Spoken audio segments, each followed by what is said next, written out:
What's good, YouTube? It's your boy Nehemiah, aka Neo, and today we're going to be talking about my MVP picks for the next season.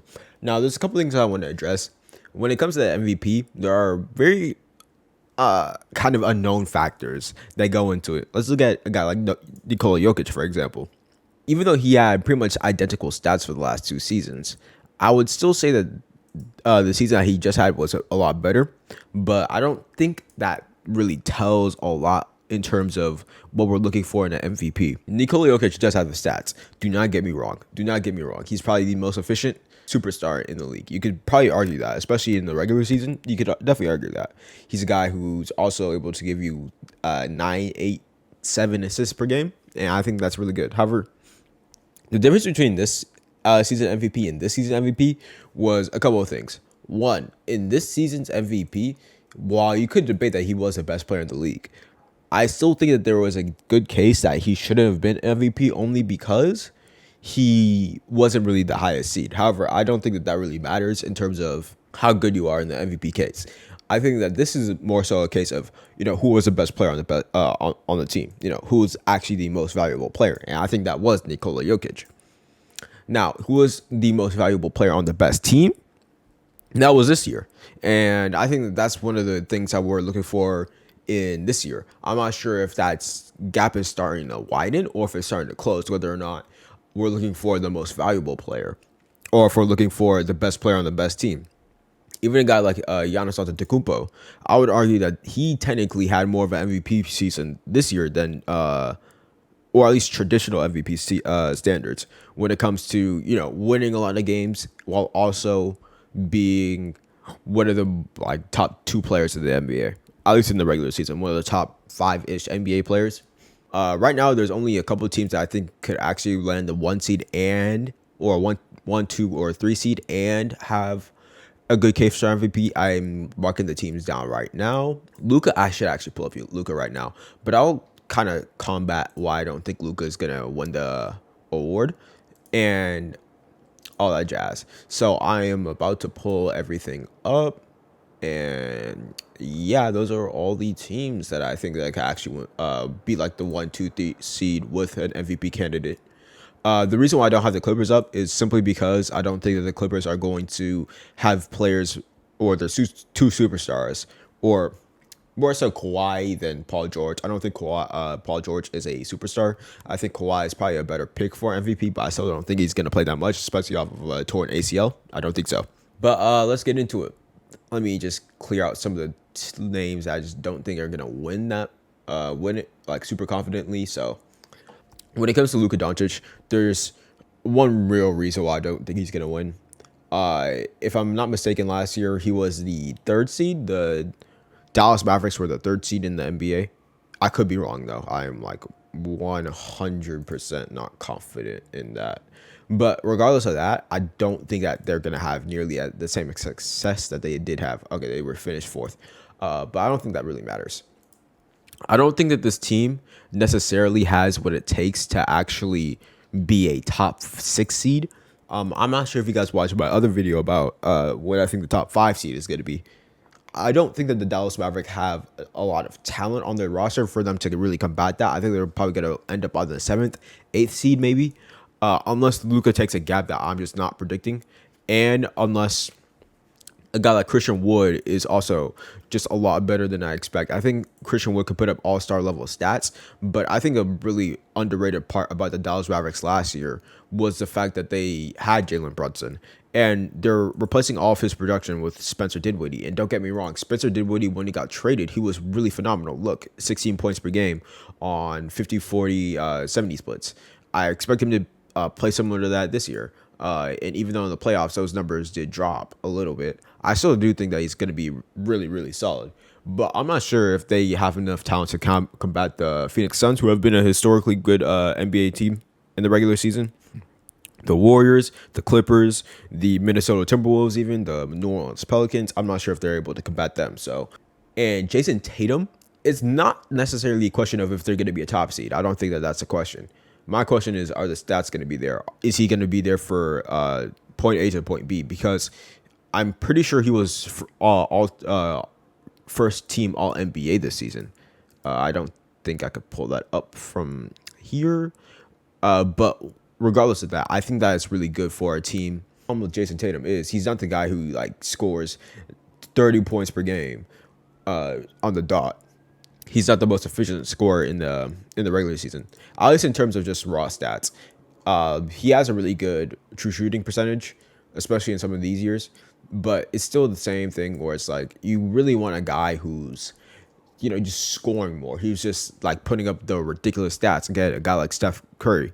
Let's just pull up the first 20 games of the season, because this is when Stephen Curry was the leader for the MVP. It wasn't close. Look at these stats.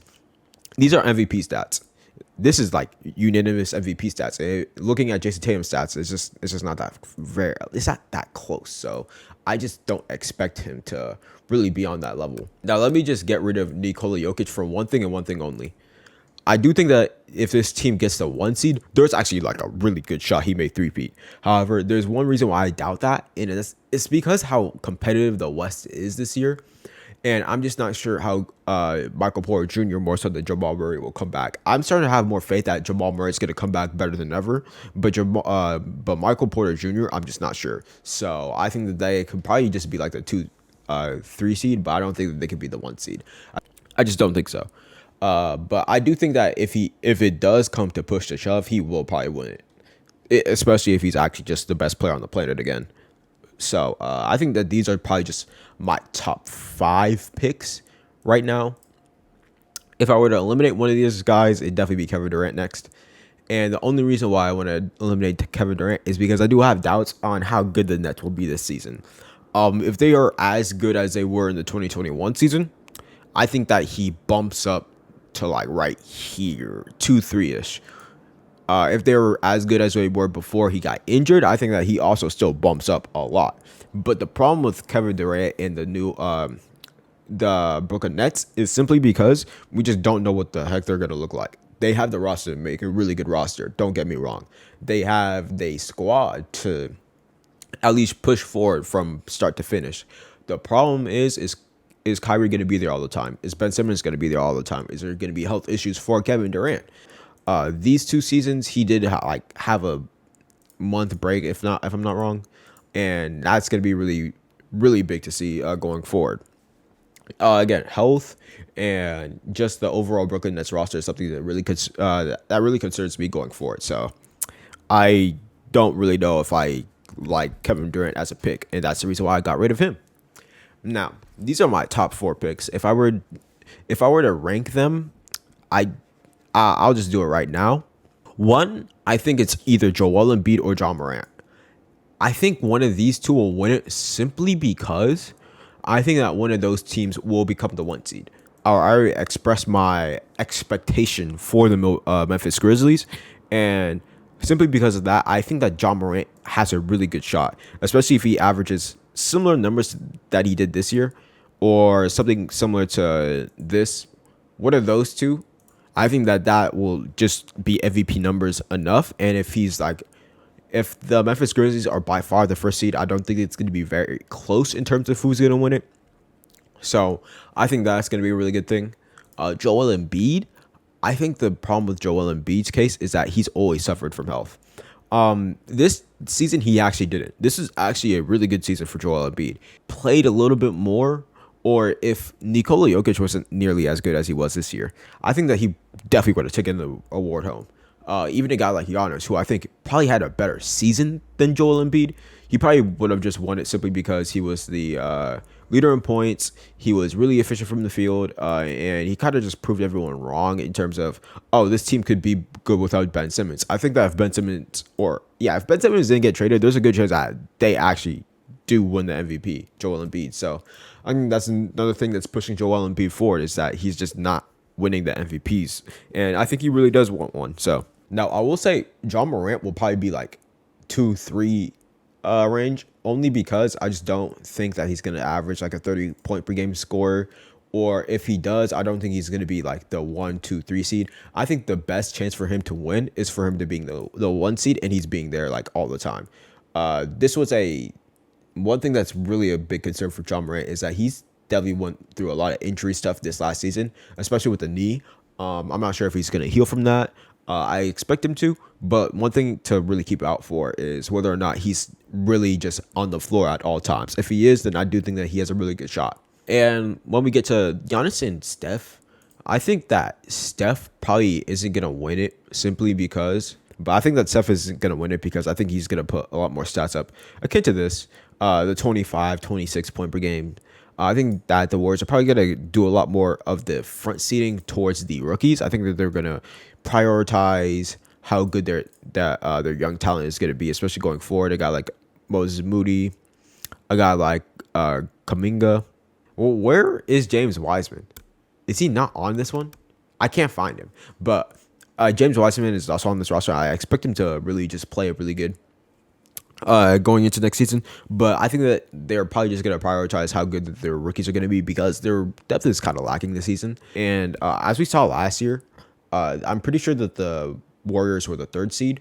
But the problem with the Warriors was that they really just fell off after the first 20 games.